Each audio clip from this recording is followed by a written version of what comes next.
తాపీ మేస్త్రి ఇప్పుడు 1 సంవత్సరం నుంచి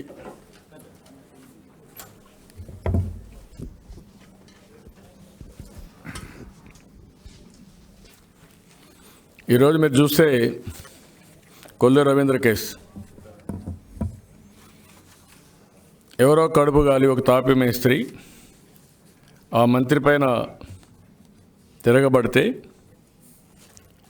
ఆ తర్వాత ఎస్పీ కూడా ఇది భవన నిర్మాణ కార్మికుడు చేసినట్టున్నాడు, దీంట్లో రాజకీయ కోణం లేదని మీడియాకు కూడా చెప్పి ఇప్పుడు ఆఫ్ లేట్ ఈయన దగ్గర ఇన్ఫర్మేషన్ ఉంటే ఇమ్మంటూ అదే సమయంలో ఆయన పోలీస్ స్టేషన్ రమ్మంటారు.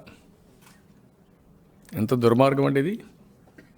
ఆ రోజు కూడా ఈయన మీద కేసు ఏంటి, ఎవరో వాళ్ళకుండే పర్సనల్గా ఉండే దాంట్లో హత్య జరిగితే ఇతనికి ఈయన పిఏకి ఆయన ఫోన్ చేశాడని ఈయన మాట్లాడాడని పెట్టి నెపరం పెట్టి ఈయన అరెస్ట్ చేసి 75 రోజులు జైల్లో పెట్టారు. 53 రోజులు పెట్టారు. ఇప్పుడేంటి రెండోది, ఎవరో అతని పైన ఒక భవన నిర్మాణ కార్మికుడు అటాక్ చేస్తే అది ఒక ఆసరాగా తీసుకొని మళ్ళీ ఈయన పోలీస్ స్టేషన్ రమ్మంటారు. నేను ఒకటే అడుగుతున్న పోలీసులు కూడా, అమితమైన ఉత్సాహం వద్దు, వాళ్ళు ఏం చెప్తే అది చేయొద్దండి. మీరు నిన్నే నంద్యాలలో జరిగింది అబ్దుల్ సలాం విషయంలో, వాళ్ళిద్దరిని సిఐని ఎస్ఐని ఎవరు కాపాడలా, ముఖ్యమంత్రి కాపాడలా, కడాను వాళ్ళిద్దరు జైలుకి పోయారు. అలాంటిది ఎందుకండి మీకు ఆఫీసర్లకి? Is it necessary? ఇంత మునుపు ఈ ముఖ్యమంత్రిని నమ్ముకొని ఐఏఎస్ ఆఫీసర్లు జైలుకి పోయారు. ఎంతోమంది మీద 19-20 మంది పైన కేసులు పెట్టించుకున్నారు. అలాంటి జీవితం మీకు అవసరమా? తాత్కాలికంగా పోస్ట్ లేకపోతే ఏమవుతుంది? నీతి నిజాయితీగా ఉండండి, చట్టానికి లోబడి పనిచేయండి. ప్రభుత్వాలు శాశ్వతం కాదు, చట్టం శాశ్వతం. మీ యొక్క క్యారెక్టర్ ఏదైతే విశ్వసనీయత ఉందో దట్ ఈస్ పర్మనెంట్. ఆ స్టిగ్మా వేసుకోవద్దండి. మమ్మల్ని ఇబ్బంది పెట్టి మీరు ఇబ్బంది పడద్దండి. మేము తప్పు చేస్తే మీరు అడగండి, నాకేం బాధ లేదు, తప్పు చేసిన పనిష్ చేయండి. కానీ కావాలని చెప్పి అవతల వాళ్ళు చెప్పారు కాబట్టి మమ్మల్ని ఇబ్బంది పెట్టాలి కాబట్టి మీ పోస్టింగ్ కోసం చేస్తే జాగ్రత్తగా ఉండండి. ముందు మారిగా నేను కూడా ఉండను, అన్ని లెక్కలేసుకుంటున్నా. రేపు ఎప్పుడు అవకాశం వచ్చినా మిమ్మల్ని అంత ఈజీ కూడా వదిలిపెట్టాం, కోర్టు కూడా కేసులు వేసి పెడతాం. రేపు వచ్చేప్పుడు పనిష్మెంట్ కూడా ఉంటుంది. కోర్టు ద్వారా కూడా పనిష్మెంట్ ఇప్పించే వరకు వదిలిపెట్టాం.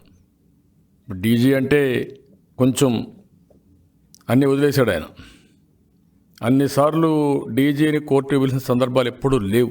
పోలీసు వ్యవస్థ పైన నేను చేసింది ఎప్పుడూ లేవు. అది మంచి పద్ధతి కాదు, మంచి సాంప్రదాయం కాదు. అది పోలీసు వ్యవస్థ యొక్క ప్రతిష్టకు సంబంధించిన విషయం కాదు. ఒకప్పుడు ఆంధ్రప్రదేశ్ పోలీస్ అంటే one of the best police in India. Law and order maintain చేయడం, హుందాతనంగా ఉండడం, నేరస్తులందరినీ కూడా ఎక్కడికక్కడ యాక్షన్ తీసుకోవడం, ఒక మంచి స్టేట్గా చేయడం అన్నీ జరిగాయి. ఆ విషయాలు గుర్తుపెట్టుకోవాల్సిన అవసరం ఉంది. వాళ్ళకు ఒక టూల్స్గా ఉపయోగపడద్దండి. That is my request. నేను అదే చెప్పాను, నేను ఎస్పీతో కూడా మాట్లాడాను. నేను ఐఎమ్ వెరీ క్లియర్, ఇది మంచి పద్ధతి కాదు. నేను ఈ మాట రిక్వెస్ట్ చేశాను ఆయన కూడా. ఎవరన్నా what is the connection between him that worker? ఆ నియోజకవర్గంలో ఉన్న తప్పైంది, ఎమ్మెల్యేగా మాజీ మంత్రిగా అంటే ఈయన అపోజిషన్ కాబట్టి ఆయన పైన కేసులు పెడతాడా? ఏమనుకుంటున్నారు మీరు? తెలుగుదేశం పార్టీ కూడా తిరగబడతాం. మేమందరం కూడా సంఘటితంగా తిరగబడితే మీ పోలీస్ వ్యవస్థ కూడా ఏం చేయలేరు. ఎంతమంది పైన కేసులు పెడతారు పెట్టండి. ఆ కేసులు పెట్టిన తర్వాత కూడా మేమేం చేయాలనో మేము కూడా వర్కౌట్ చేస్తాం. మేము ఒక వ్యవస్థ. ఇది Telugu Desam party is a institution, it is a political party. 38 ఇయర్స్లో 22 సంవత్సరాలు పరిపాలించిన పార్టీ ఇది. ఆ విషయంలో గుర్తుపెట్టుకోవాలి.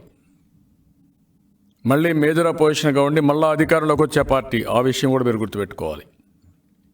అంతేగాని ఏదో పర్వాలేదులే ఏమైనా చేస్తాం, మళ్ళీ ఎవడో కూడా పట్టుకొని ఏదో చేసుకుంటారు, ఇది మాత్రం కుదరదు. అలాంటివి మీరు జాగ్రత్తగా ఉండండి, న్యాయం చేయండి, చట్ట ప్రకారం యాక్ట్ చేయండి. మాకేం అబ్జెక్షన్ లేదు. చట్టాన్ని మీ చేతుల్లోకి తీసుకుని వాళ్ళు చెప్పినంత చేసి మమ్మల్ని హింసించాలి అనుకుంటే మాత్రం చాలా తీవ్రంగా ఉంటాయి పరిణామాలు. And I'm very clear on that. ముఖ్యమంత్రి ఇన్ని కేసులు పెట్టాడు. ఏ కేసులైనా వాస్తవం ఉంటే ఎందుకు బయట చెప్పడండి ఏసీబీ? నేను అడుగుతున్నా. ఒక రాజకీయ నాయకుడి పైన కేసు పెట్టేటప్పుడు చెప్పాలనా లేదా అని అడుగుతున్నా. ఒక రాజకీయ నాయకుడి పైన నువ్వు కేసులు పెట్టినప్పుడు ఎందుకు పెడతావు? నువ్వు తప్పుందనేది పెడుతున్నావు. ఏ తప్పో చెప్పాలి కదా. అందులో ప్రతిపక్షం పైన పెట్టినప్పుడు ఇంకా జాగ్రత్తగా ఉండాలి కదా మీరు. You answer this. ఏ చట్టం కింద ఎవరేం తప్పు చేశారు? You have to answer. ప్రతి ఒక్క కేసులో కూడా మీరు చెప్పాలి. ఈరోజు అమరావతిలో కేసులు పెట్టారు. ఏ చట్టం కింద చేశారు? విశాఖపట్నంలో ఎందుకు చేయలేదు? నేను అడిగాను. అరవిందో కొన్నారు, బే పార్క్ కొన్నారు, ఎందుకు పెట్టలా కేసు? 70,000 ట్రాన్సాక్షన్ జరిగాయి, ఎందుకు కేసులు పెట్టలా మీరు? అక్కడ రాజధాని వస్తుందని అనౌన్స్ చేశారు కదా మీరు. ఇక్కడెక్కడ బ్యాన్ ఉందా? ఇక్కడ ఇన్సైడ్ ట్రేడింగ్ అయితే ఆడ ఇన్సైడ్ ట్రేడింగ్ లేదా? ఇక్కడ ఒక చట్టం అక్కడ ఒక చట్టమా? ఇది ఒక దేశం అదొక దేశమా? ఈ విషయాలు గుర్తుపెట్టుకోవాలి. పోలీసులు కూడా, ఏసీబీ కూడా గుర్తుపెట్టుకోవాలి. బ్లైండ్గా మేము కేసులు పెడతాం. సిబిసిఐడి కూడా మేము కేసులు పెడతాం. ప్రతి ఒక్క ఇంటికి వస్తాం. ఇంటికి రావచ్చు మీరు.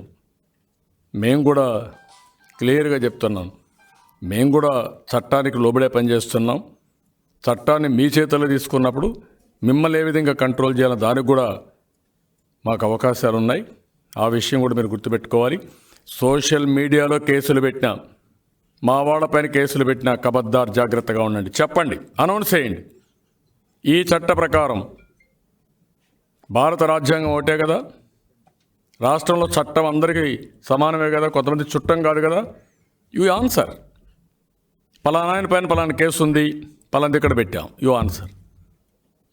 ఆన్సర్ చేసిన తర్వాతనే మీరు ఇది చేయాలి తప్ప ఇష్టానుసారంగా. ఈరోజు మీరు చూస్తే అబ్దుల్ సలాం ఎందుకు చనిపోయాడు? ఎందుకు ఆత్మహత్య చేసుకున్నాడు? హెరాస్ చేసిన తర్వాత ఆ హెరాస్మెంట్ భరించలేక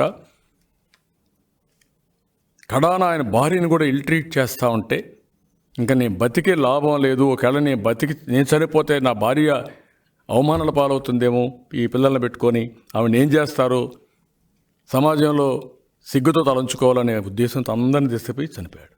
పిల్లల్ని కూడా. ఎంత కాస్ట్లీ ఇదండి. అదే మరి సత్తార్ని మీరు చూశారు రాజమండ్రిలో. మీకు కనపడలేదు ఇవన్నీ.